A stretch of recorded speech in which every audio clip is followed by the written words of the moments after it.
This mafia boss was so untouchable, the FBI had to drop him from their wanted list, while another is so influential he leads an army of 200 men, all named after him. Mafia bosses have been running their empires for decades, and here we are in 2024, with the story still the same. They're slippery, nearly impossible to catch, and they've outsmarted even the sharpest security forces time and time again. In this video, we'll dive into the mafia bosses who are still very much active today, starting with Semion Mogilevich. Ever heard of the FBI removing the name of a mafia boss from their top 10 wanted list? Not because he was caught, but because he is untouchable. Well, that's exactly what happened with Semion Mogilevich. Semion Mogilevich, born in Kiev in 1946, is considered one of the most dangerous organized crime bosses in the world. He is called the boss of all bosses in the Russian mafia. Over the years, Mogilevich built a massive criminal empire involving illegal activities such as fraud, money laundering, arms trafficking, drug dealing, prostitution, and even murder. His criminal network stretches across multiple countries, and it's believed he has connections with government officials and politicians, giving him significant power and influence. At one point, he even controlled a Russian bank, and his group became notorious for their involvement in global crime. He was arrested for tax evasion in Russia in 2008, but was released not long after. Despite the FBI's best efforts, they've struggled to catch him. In fact, Mogilevich was so untouchable that the FBI had to remove him from their 10 most wanted list in 2015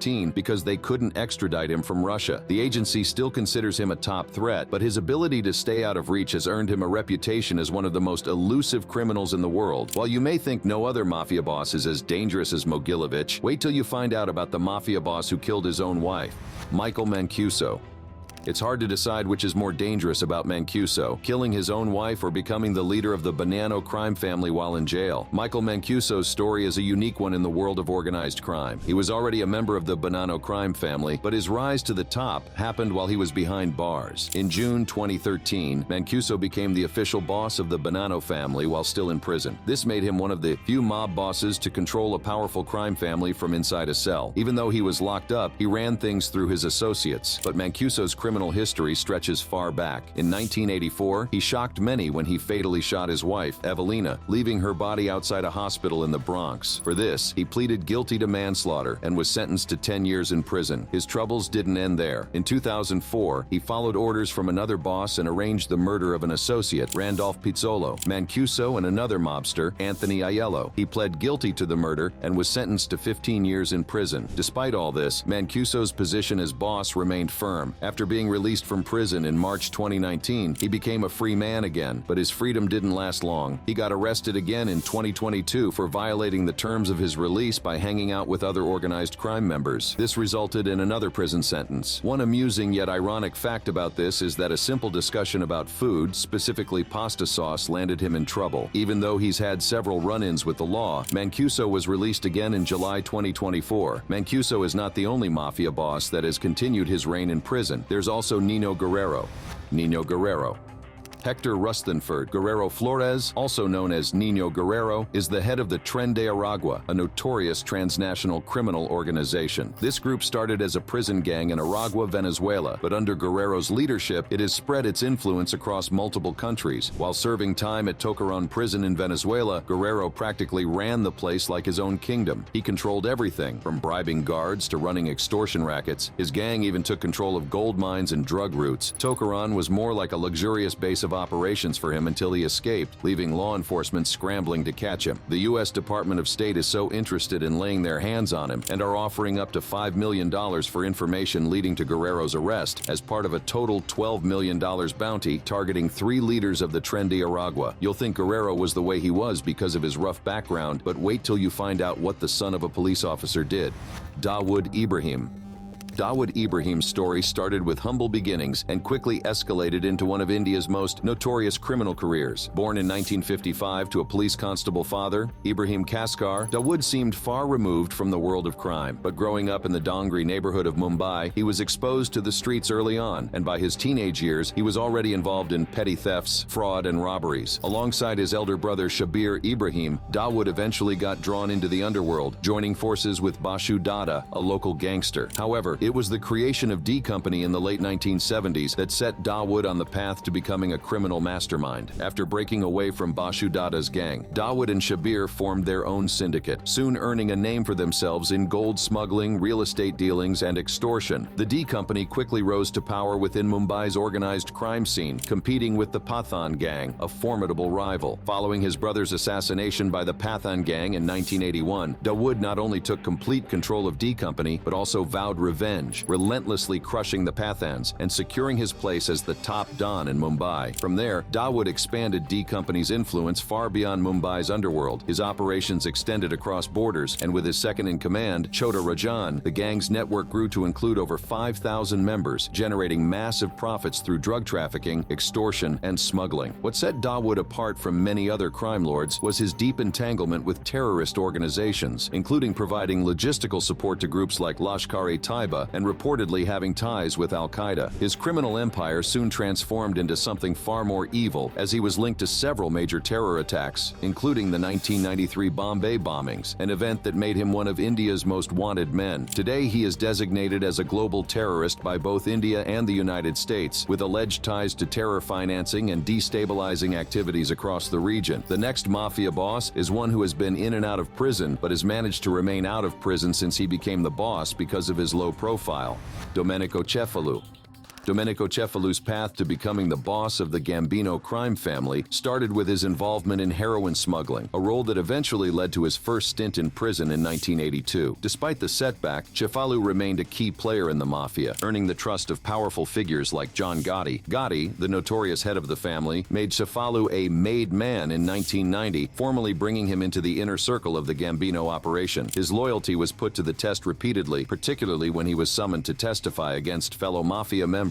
Each time, Cefalù refused to talk, preferring jail time over betraying the family. This silence earned him respect and kept his position secure despite his frequent prison stays. By 2005, his dedication paid off as he was promoted to underboss, overseeing the family's Sicilian faction. When Cefalù took over as boss in 2011, he led the family in a very different way than his predecessor, John Gotti. Gotti had enjoyed the limelight, often making headlines with his lavish lifestyle and public persona. Cefalù, on the other hand, chose to rule from the shadows, making him even more dangerous. His quiet, behind-the-scenes approach allowed him to avoid unwanted attention while still maintaining control over the Gambino empire. While Cefalù is a very dangerous mafia boss, he is not as dangerous as the longest-serving mafia boss, Victor Amuso. At the old age of 88, Victor Amuso holds the title of the longest-serving mafia boss, and what's even scarier is that he's been running his crime empire from prison. Even though he's been locked up since 1992, Amuso has never stopped controlling the Lucchese crime family. Federal prosecutors continue to oppose his release, despite his advanced age, because of the many murders he orchestrated, even while behind bars. During his reign, Amuso wasn't afraid to use murder as a way to keep his grip on power. Prosecutors pointed out that more than a dozen people were killed under his orders. To maintain his influence over the family. His control has been so tight that even after 31 years in prison, authorities believe he still runs operations from his cell. Despite his lawyers arguing that his health problems should allow for compassionate release, a federal judge denied the request. According to the court, crimes were too brutal and damaging to society for him to be freed. Ever heard of a fugitive living freely and openly? That's exactly the story of the next mafia boss, Alimjan Tokhtakhunov. Alimjan Tokhtakhunov, also known as Taiwanchik, has been wanted by the FBI since 2013 for his involvement in serious organized crime. The FBI accuses him of running a highly sophisticated money laundering and gambling network that operated out of the U.S., including an illegal gambling ring in New York's Trump Tower. For his role in this operation, he allegedly made more than $12 million between 2011 and 2013. The FBI has been after him for years, but there's a major problem: they can't get to him. Tokhtakhunov has been living openly in Russia, a country that doesn't have an extradition agreement with the United States. So even though there's a $4 million reward for any information that could lead to his capture, he remains out of reach of American justice. What's even more interesting is that despite being a fugitive, he hasn't exactly been hiding in the shadows. He lives in a luxurious estate just outside Moscow and has connections with celebrities and athletes. While he's wanted in the U.S. for things like fraud and bribery, in Russia, it seems like life goes on for him as usual, without fear of arrest. Just like Tokhtakhunov, the next mafia boss has also managed to evade capture. Nemesio Oseguera Cervantes, El Mencho. Nemesio Oseguera Cervantes, also known as El Mencho, is one of the most powerful and elusive drug lords in Mexico, leading the Jalisco New Generation cartel. Born in Michoacán, he initially got involved in crime in California, where he was arrested for heroin trafficking and later deported to Mexico. Upon his return, he joined the Milenio cartel, eventually rising through the ranks to form the CJN after a split within the cartel. Under his leadership, the CJN grew into one of the most violent and expansive drug organizations in Mexico, known for its brutal tactics and territorial control. El Mencho has expanded his operations beyond drug trafficking, involving his organization in extortion, kidnapping, and arms smuggling. He has a notorious reputation for deploying extreme violence to maintain control, with assassinations of rivals, journalists, and law enforcement agents becoming common. His cartel is also heavily involved in the production of methamphetamine and fentanyl, which are smuggled into the U.S., contributing significantly to the ongoing opioid crisis. What makes him particularly dangerous is his ability to evade capture. Despite numerous efforts by both Mexican and U.S. authorities, he remains at large, with a $10 million reward for information leading to his arrest, making him one of the most wanted criminals in the world. He's the #1 priority for DEA and frankly, federal law enforcement in the United States. The next Mafia boss did not evade prison, but even prison could not stop his influence. Lorenzo Mannino. Lorenzo Mannino rose through the ranks of the Gambino crime family, eventually becoming a capo within the powerful organization. Mannino was deeply involved in the family's operations, especially in the 1980s and 1990s, when he was implicated in serious charges, including drug trafficking and murder conspiracies. In 1994, Mannino pleaded guilty to conspiring to murder Francesco Oliveri in 1988, an offense that led to his 15-year prison sentence. His involvement in this murder and other illicit activities did not catch up with him until a 1993 trial, where several prominent members of the Gambino family, including John Gambino, Joseph Gambino, and Matteo Romano, were also facing charges. The trial ended in a mistrial, but Mannino eventually admitted his role in the crimes, which added to his reputation within the family. After serving his sentence, Mannino was released in 2004, but his criminal activities didn't stop there. As of 2019, Mannino was fingered as still being deeply involved in the Gambino family's operations. He was reported to have taken on a leading role, effectively running some of the family's criminal activities as a front boss for Domenico Cefalù, one of the key leaders in the modern-day Gambino hierarchy. Just like Mannino, Shinoda also expanded the operation of his syndicate, Kenichi Shinoda.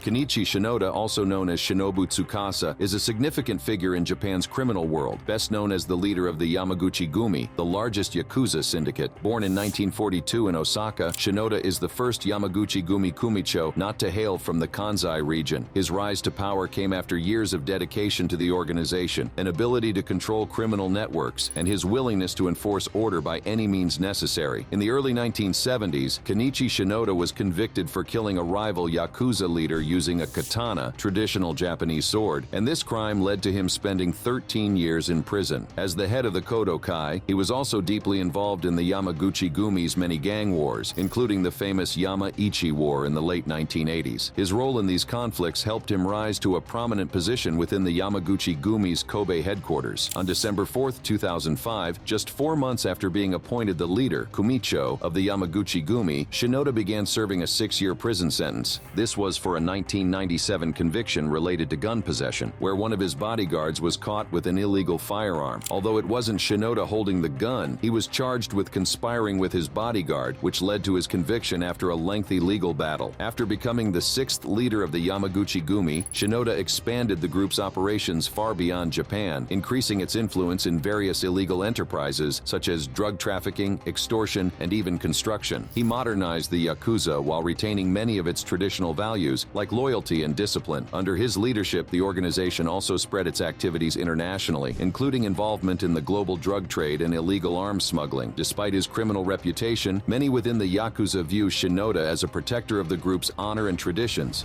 Iván Archivaldo Guzmán Salazar. Iván Archivaldo Guzmán Salazar, often known as Chapito or Little Shorty, became one of the leaders of the Sinaloa cartel after his father, Joaquín El Chapo Guzmán, was captured and extradited to the United States in 2017. Iván and his brother Jesus Alfredo Guzmán Salazar are responsible for the cartel's leadership, continuing its operations. The Chapitos, as they are known, a group that also includes their half-brothers Ovidio Guzmán López and Joaquín Guzmán López, are heavily involved in trafficking fentanyl and other drugs like cocaine, heroin, and methamphetamine. Ivan was deeply involved in the cartel's fentanyl trafficking into the U.S., working on logistics such as sourcing fentanyl precursor chemicals from China and coordinating distribution. He also oversees security for the cartel, commanding heavily armed hitmen who use violence to protect the organization's activities. Both Ivan and his brothers have been indicted in the U.S. on charges related to drug trafficking, possession of destructive devices, and money laundering. Due to his involvement, the U.S. Department of State is offering a reward of up to $10 million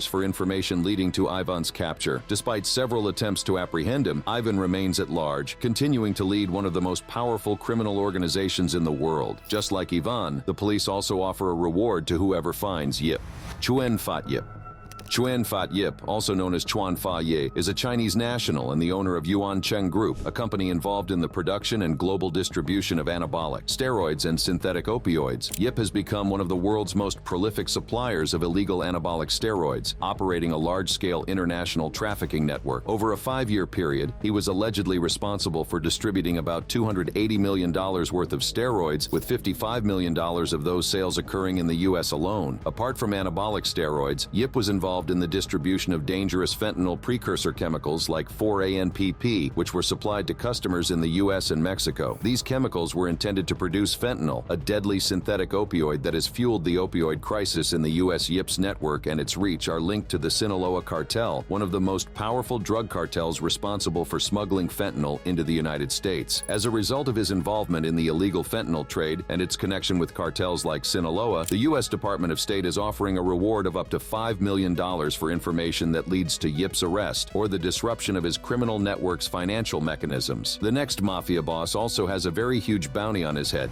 Yulan Adonay Archaga Carías. Yulan Adonay Archaga Carías, also known as Porky or Alex Mendoza, is the leader of the infamous MS-13 gang in Honduras. He is one of the most wanted fugitives globally and is believed to be orchestrating the gang's activities, including narcotics trafficking, racketeering, and firearms offenses. Archaga Carías is suspected of providing weapons, drugs, and financial support to MS-13 members operating within the United States, and is also accused of ordering murders of rival gang members. In 2015, he was arrested in Honduras and convicted of money laundering and illicit association. However, in a daring escape on February 13, 2020, while being transported for a court hearing, a squad of MS-13 members stormed the courthouse in El Progreso and freed him amidst a hail of gunfire. Disguised decoys and fake military police were part of the elaborate plan that led to his escape, and since that day, he has been on the run. In 2021, the U.S. Attorney's Office for the Southern District of New York indicted Archaga Carías on charges of racketeering, drug smuggling, and firearms use. His leadership in the transnational MS-13 gang prompted the FBI to place him on their 10 most wanted fugitives list. The FBI is offering a reward of up to $100,000 for information leading to his capture. And in February 2023, the U.S. Department of State added an additional $5 million reward under its narcotics rewards program. He remains at large, and authorities believe he is still hiding in Honduras. Despite global efforts to apprehend him, including financial sanctions and significant international attention, his exact whereabouts remain unknown. Liborio Bellomo. Liborio Bellomo was part of a group called the Genovese crime family. He was really smart and worked his way up very quickly. Bellomo's criminal background started young. At 17, he was arrested for gun possession, and later at 20, was formally inducted into the Genovese family in a ceremony above an East Harlem pizzeria. By his mid-20s, he was a captain and was seen as the logical successor to boss Vincent Gigant, but he was sent to prison in 1996. Following his release from prison, Bellomo was quickly identified as the official boss of the family. His father, Salvatore Bellomo, was reportedly also a made man, and Bellomo's family connections brought him even closer to the Genovese operations. His cousin, Liborio Thomas Bellomo, even faced mistaken identity issues due to their close kinship and resemblance. In the 1990s, Bellomo established himself as one of New York's wealthiest and most feared crime figures, expanding his control over powerful Genovese rackets, including operations at the Javits Center and the Carpenters Union. By 1992, Gigante appointed Bellomo as the family's family's street boss, handling much of the family's daily operations. Bellomo's rise wasn't without conflicts. He once settled a jurisdictional dispute with Genovese Captain Peter DeFeo over control of Carpenter's Local 17 in the Bronx. His influence continued to grow as he installed close associates in prominent union roles at the Javits Center, strengthening the family's grip on New York's construction sector. However, legal troubles caught up to Bellomo. In 1996, he was indicted on racketeering charges, including the murders of Ralph De Simone and Antonio Di Lorenzo, who were suspected informants. Though he passed polygraphs denying any killings, his indictment led to a plea deal in which he admitted to extortion. Bellomo received a 10-year sentence in 1997, effectively halting his criminal ascent, at least temporarily. After serving his 10-year sentence for extortion, he managed to remain active within organized crime, but maintained a lower profile. Despite facing major setbacks, the next Mafia boss has managed to remain active. Fausto Isidro Meza Flores.